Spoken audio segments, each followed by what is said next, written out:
Bonjour et bienvenue dans Éclairage, le podcast de la FIEV qui décrypte les enjeux de la filière automobile.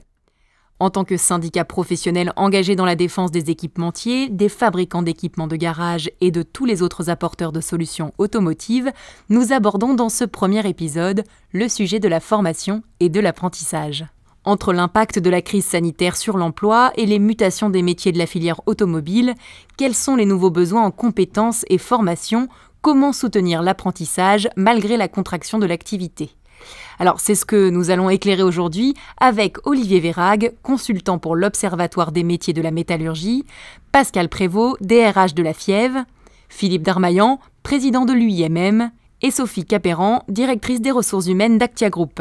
Bonjour Olivier Vérague. Bonjour. Olivier, vous avez mené l'étude de l'Observatoire des métiers de la métallurgie, réalisée en 2016-2017 et actualisée en 2018. C'est une étude initiée par l'UIMM avec le concours de la PFA, de la Fédération de la plasturgie et des composites, du groupement de la plasturgie automobile et de la FIEV. Quels sont les facteurs de mutation des métiers de l'automobile ? L'évolution des motorisations, évidemment, le développement plus généralement de l'électrification des véhicules, notamment avec les motorisations hybrides, la perspective des motorisations électriques alimentées par du stockage hydrogène et des piles à combustible. Le deuxième facteur de transformation, c'était l'usine 4.0, enfin ce qu'on appelle l'usine 4.0, c'est-à-dire l'industrie du futur, le développement de la robotisation, l'intégration numérique des processus de fabrication. Le troisième facteur, c'était le véhicule autonome et connecté. Et la quatrième transformation, c'est l'évolution des modes de consommation de l'automobile, en quelque sorte, c'est-à-dire le développement, par exemple, de l'autopartage ou du véhicule partagé ou de la location. Donc, ces quatre facteurs-là, nous les avons décortiqués en 2016-2017 et nous avons fait une actualisation en 2018 spécifiquement sur la question du diesel et ça posait des problèmes et des risques importants pour l'emploi parce que fabriquer un moteur diesel, ça coûte en temps humain, si vous voulez, ça représente une charge de travail beaucoup plus importante que fabriquer un moteur électrique. Nous avons essayé de projeter numériquement, quantitativement, l'évolution des emplois dans ces métiers à 5 ans. Justement, quels sont les métiers dynamisés par ces évolutions ? Beaucoup de métiers de conception et qui étaient des métiers relativement neufs dans la filière automobile. Par exemple, le métier d'ingénieur sûreté de fonctionnement, qui est un métier dynamisé par le véhicule autonome et connecté. Le deuxième métier, c'est celui qui est pour le coup dynamisé par l'électrification des motorisations, des chaînes de traction. C'est le métier d'ingénieur en électronique de puissance. Le troisième métier, c'est l'ingénieur électronique embarqué. Il y a aussi d'autres métiers qui sont moins spécifiques à la filière automobile, mais qui sont très importants, qui sont des métiers de valorisation des données. Donc, on a, comme dans d'autres branches professionnelles, des métiers de type data analyst, data scientist. On pourrait ajouter aussi les développeurs informatiques ou les ingénieurs développement informatique de façon générale. Et puis, il y a deux métiers également très importants. Le premier, c'est lui aussi une combinaison de technologies ou de savoir-faire différents, c'est la mécatronique. Et le deuxième métier qui est absolument fondamental et qui est en quelque sorte la condition de tous les autres, de toutes ces mutations et de la réussite de toutes ces transformations, c'est les experts en sécurité informatique. Tout l'édifice du véhicule autonome et connecté et même du véhicule électrifié repose sur cette sécurisation des datas.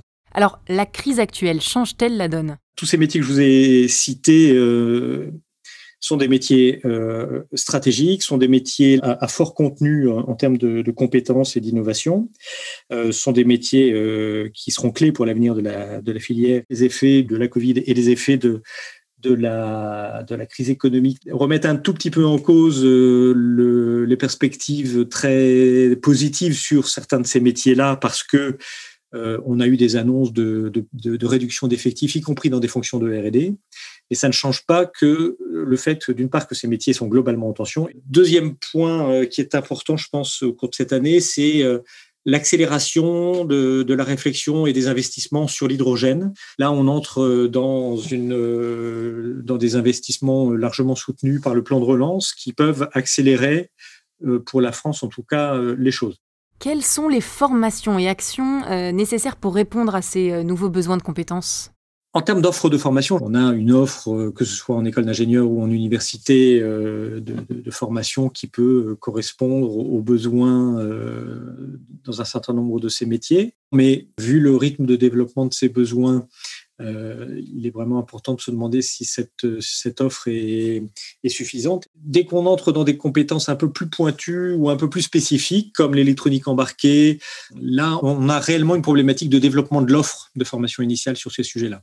Si on veut une réponse efficace à tous ces besoins, il me semble que certes, il y a des réflexions nationales à avoir, mais il faut aussi que ces réflexions se traduisent en région, sur le terrain, avec des concertations avec les acteurs de la formation initiale, et particulièrement les régions et les rectorats qui sont en charge de la définition de la carte des formations initiales. Et puis avec les pôles d'enseignement supérieur, universitaire ou d'école d'ingénieurs, notamment dans les métropoles. Tout ça doit mobiliser aussi les entreprises, peut-être les branches elles-mêmes, évidemment, en appui là-dessus. Merci Olivier Vérac d'avoir partagé ces enseignements avec nous. Merci beaucoup. Au revoir. Bonjour Pascal Prévost. Bonjour. Quelles sont les évolutions des besoins de recrutement chez les équipementiers ? Quel est l'impact de la crise ? Nos adhérents vont vers l'usine 4.0 et dans ce cadre, il y a un besoin de techniciens de maintenance spécialistes de l'automatisme et de la robotique. Avez-vous identifié des besoins en formation particuliers chez vos adhérents ? Les besoins en formation des équipementiers nous sont remontés notamment d'un sondage que nous avons mené début juin.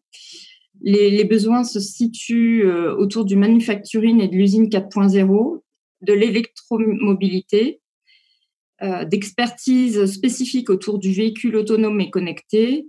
Il est également nécessaire d'apprendre à travailler dans un mode projet agile avec des profils d'autres spécialisations, système d'information, intelligence artificielle, infrastructure avec lequel le véhicule est amené à communiquer dans le cadre du véhicule autonome et connecté.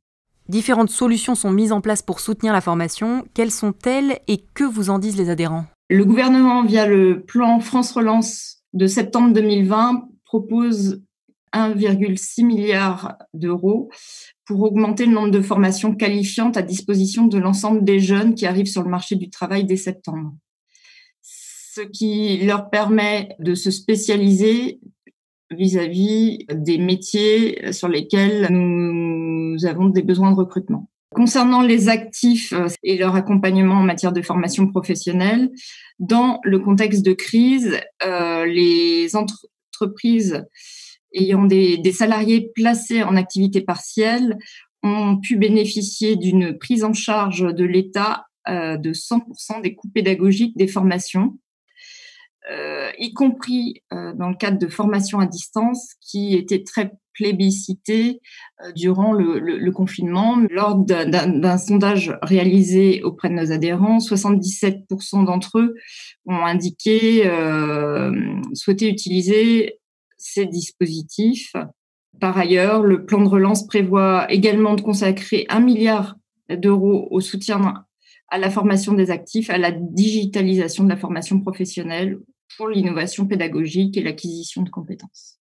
Merci Pascal Prévost pour cet éclairage. Si l'État a engagé des moyens forts pour soutenir la formation, il en est de même pour l'apprentissage qui reste un des leviers de compétitivité pour les entreprises face à la crise. Nous accueillons maintenant Monsieur Philippe Darmaillan, président de l'UIMM, pour nous éclairer sur l'apprentissage dans l'industrie. Bonjour Monsieur Darmaillan. Bonjour. En quoi l'apprentissage est-il un levier de compétitivité pour les entreprises ?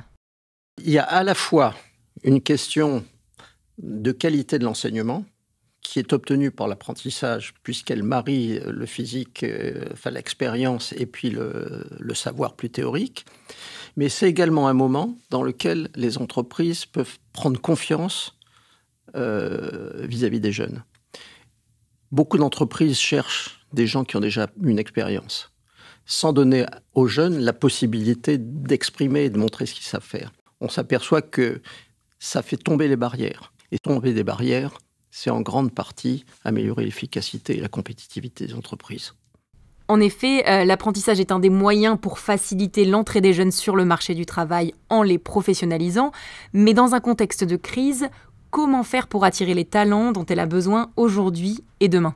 Il faut rendre la filière industrielle attractive en montrant que l'industrie bouge. On ne conçoit plus une industrie qui ne soit pas effectivement à base de digital, à une industrie qui va vers la neutralité carbone. Et ça, c'est enthousiasmant pour les jeunes. Et on voit de plus en plus de jeunes aujourd'hui qui est demandé quelles sont les valeurs de l'entreprise. Les adhérents de la FIEV vont effectivement avoir des questions sur comment ils se positionnent par rapport aux véhicules dits propres, aux véhicules électriques, aux véhicules hybrides, etc. Il faut avoir en tête que l'industrie automobile est dans une mutation absolument extraordinaire. C'est pour l'industrie passer du stade d'accusé à un stade d'offreur de solutions. Et nous pensons que c'est cet argument de positivité qui va convaincre les jeunes de venir dans l'industrie. Pascal Prévost, on a parlé de promouvoir la filière auprès des jeunes avec Philippe Darmaillan. Quelles actions sont menées par les équipementiers et par la FIEV pour renforcer l'attractivité de la filière auprès de ces publics ? Nous avons organisé des visites guidées pour 100 collégiens à notre salon Équipe Auto, où ils ont la possibilité de rencontrer des professionnels et de voir des produits. De même, la FIEV soutient l'opération Mon Job at Futur Auto avec la SIA, la Société des ingénieurs de l'automobile, qui permet donc aux jeunes d'avoir des contacts personnalisés avec les professionnels de la filière. Alors pour autant, certains jeunes peinent aujourd'hui à trouver leur apprentissage. Comment lever les freins que rencontrent les entreprises et les encourager à prendre des apprentis ? Les entreprises ont, d'une certaine façon, surtout dans la métallurgie, perdu à peu près 60% de leur chiffre d'affaires pendant 3 mois. Ça veut dire que sur l'année, elles vont se retrouver avec une activité qui va être de l'ordre de 20% inférieure à ce qu'elles savent faire. Et donc, bien évidemment, le réflexe normal de tout chef d'entreprise dans ce cas-là est de réduire les frais fixes. Il faut lever ce frein et le gouvernement a pris beaucoup d'initiatives pour effectivement éviter que la génération actuelle ne se retrouve sans travail. Il faut ensuite que les chefs d'entreprise prennent une position, j'allais dire citoyenne sur le sujet, de confiance dans l'avenir et continuent à prendre des apprentis. Le message que je veux faire passer aux adhérents de la FIEV, c'est de leur dire qu'il faut qu'ils aient confiance dans leur activité, il faut qu'ils aient confiance dans leur métier. Nous aimons l'automobile et nous savons, en particulier à l'UIMM, que l'automobile, ce n'est pas simplement les 2 ou 3 OEM qui existent, mais c'est tout le support industriel qu'il y a derrière et qui fait la compétence de ces OEM. Donc ayez confiance dans votre activité. Cette confiance, vous devez la manifester en prenant des apprentis qui sont le signe concret de votre confiance dans l'avenir. Voilà mon message. Merci, Monsieur Darmaillan, pour avoir répondu à nos questions. Merci et à bientôt. Pascal Prévost, Philippe Darmaillan nous parle de confiance en l'avenir, en l'activité des équipementiers comme moteur de recrutement d'apprentis. Quelle est l'implication de la FIEV et de ses adhérents sur le sujet de l'apprentissage ? La FIEV est donc engagée depuis très longtemps dans la promotion de l'apprentissage auprès de ses adhérents, car on considère que c'est une voie d'excellence pour entrer dans la vie active. Une formation rémunérée qui permet de diversifier les profils, notamment pour les niveaux d'ingénieurs, des jeunes qui rentrent dans nos entreprises. Compte tenu en fait de la promotion de l'apprentissage que nous faisons depuis très longtemps, nos adhérents ont lié des partenariats avec des écoles ou des centres de formation d'apprentis de proximité. Et donc, naturellement, ces relations avec les écoles de leur territoire sont très importantes pour l'attractivité de nos métiers. Alors, cette confiance en l'avenir, elle se manifeste notamment chez Actia, membre de la FIEV. Bonjour Sophie Capéran. Bonjour. Actia est engagée dans une politique volontariste d'apprentissage depuis plusieurs années. Pouvez-vous nous en dire plus ? L'intérêt principal pour Actia de faire appel à l'apprentissage, c'est pour le jeune effectivement de pouvoir se former concrètement sur le terrain avec des professionnels, car c'est parfois la seule expérience professionnelle que l'apprenti pourra valoriser dans sa recherche professionnelle. Aujourd'hui, nous sommes largement au-dessus du quota de 5% de recrutement d'alternance. Ce d'autant que l'on a été sollicité par des écoles qui ne sont pas des partenaires historiques de l'entreprise, car beaucoup de jeunes ne trouvaient pas d'alternance. Et ce sont nos talents de demain, donc à ce titre-là, on a estimé que c'était très important pour nous de rester très mobilisés. Mais pour l'entreprise, c'est aussi de challenger les compétences et les processus en place. Pascal Prévost, quels sont les besoins en recrutement d'apprentis des équipementiers automobiles ? Compte tenu de l'élévation du niveau de compétences qui est nécessaire pour accompagner cette évolution de l'industrie automobile, les besoins de recrutement d'apprentis se situent pour les adhérents, les équipementiers automobiles, essentiellement entre des niveaux Bac plus 2 et des masters et des niveaux école d'ingénieurs. En matière d'apprentissage, quel est concrètement l'impact de la crise Covid pour les équipementiers et en particulier pour les adhérents de la FIEV ? La plupart des entreprises ont gelé leur recrutement, dont celui des apprentis, et ont retardé de ce fait les campagnes de recrutement d'alternants.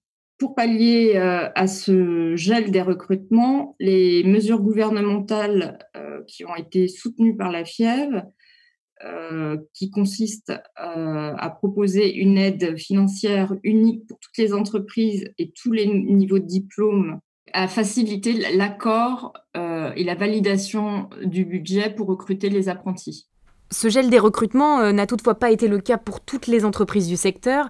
Chez Actia, par exemple, face à la crise Covid, des actions ont même permis d'ouvrir des perspectives en matière de formation. Alors, la période de la crise Covid n'a pas forcément remodelé les besoins d'Actia en termes d'alternance, mais en revanche, la pénurie demeure sur des profils techniques, notamment de techniciens, sur des niveaux de BTS, mais également sur des niveaux d'ingénierie, sur tout ce qui concerne les métiers du logiciel. Actia a eu recours au dispositif d'activité partielle pendant la période de confinement, mais également un petit peu à sa sortie, ainsi qu'au dispositif d'accompagnement de formation des collaborateurs pendant cette phase d'activité partielle. Ça a été l'occasion, effectivement, de déployer un certain nombre de formations que d'un point de vue opérationnel, parfois il est impossible de déployer en pleine activité. Merci beaucoup Sophie Capéran d'avoir répondu à nos questions. Merci à vous et au revoir. C'est la fin de ce premier épisode d'Éclairage. Nous espérons que celui-ci vous a permis de prendre position au sujet de la formation et de l'apprentissage. À bientôt.